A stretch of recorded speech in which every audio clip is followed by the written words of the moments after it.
Hi hello friends, welcome back to media talks. நான் உங்கள் மௌனிகா. நாளைக்கு எபிசோட் நினச்சாலே இப்போவே செமையாக பயமாக இருக்குது. என்ன நடக்க போகுது அப்படின்னு சொல்லிட்டு ப்ரொமோவே ரொம்ப பயங்கரமாக இருந்துச்சு. அப்போ எபிசோட் இன்னும் வேறு லெவலில் இருக்கும். ஏன்னா கண்டிப்பாக அது ஒரு ஹை வோல்டேஜ் ட்ராக்காக இருக்கும் நான் ஃபீல் பண்ணுறேன். ஏன்னா அந்த லெவலுக்கு இருக்குது.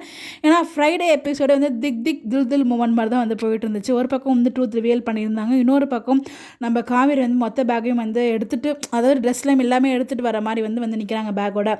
அவர் சர்ப்ரைஸ் தான் பிளான் பண்ணியிருக்கார், கொடைக்கானல் போகலாம் அப்படின்னு சொல்லிட்டு. ஆனால் அவங்கள பொறுத்த வரைக்கும் இவர் எதுக்கு இப்போ சர்ப்ரைஸ்னு அவங்களுக்கு புரியுது. பட் இருந்தாலும் அங்கே ஏதோ ஒன்று நடக்குது. இப்படியும் இல்லாமல் அப்படியும் இல்லாமல் டபுள் மைண்ட் செட்டில் நம்ம காவேரி இருந்துகிட்ருக்காங்க. இப்போதைக்கு அவங்களோட மனநிலை இப்படி தான் இருக்குது.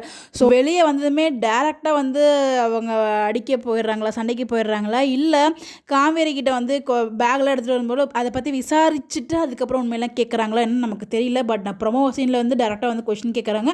அதுக்கு காவேரி பதில் சொல்ல மாதிரி தான் இருக்கே தவிர அந்த இடத்துல அதுக்கு முன்னாடி எதுவும் பேசியிருக்காங்களா என்னன்னு நமக்கு தெரியல.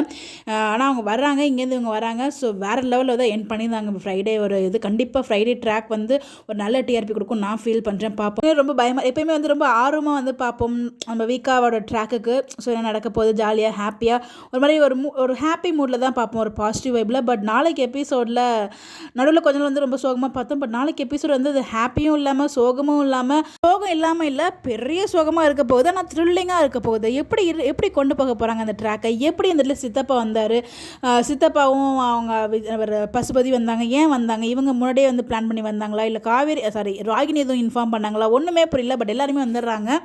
பசு நமக்கு அப்டேட் கொடுத்த மாதிரி தரமான சம்பவம் தான் லோட் ஆகிருக்கு. பார்ப்போம். உண்மையிலே ரொம்ப ரொம்ப ஹெவியான ஒரு சம்பவம் தான் வரப்போகுதுன்னு நினைக்கிறேன். உங்களுடைய கருத்துக்கள், யாரெல்லாம் பயந்துட்டு இருக்கீங்க நாளைக்கு எபிசோடு மறக்காம கமெண்ட்டில் சொல்லுங்கள். இன்னொரு பயமும் இருக்குது, வெண்ணிலாவை பற்றி எதுவும் சித்தப்பா கிட்ட சண்டை போட்டுருவாரோ அப்படின்னு சொல்லிட்டு. அது மாதிரிலாம் பண்ணிட்டாங்கன்னா இன்னும் அவ்வளோதான், விஜய் அவ்வளோ சம்பவமாகிடும். அது மாதிரிலாம் பண்ண மாட்டார்னு நினைக்கிறேன். பார்ப்போம்.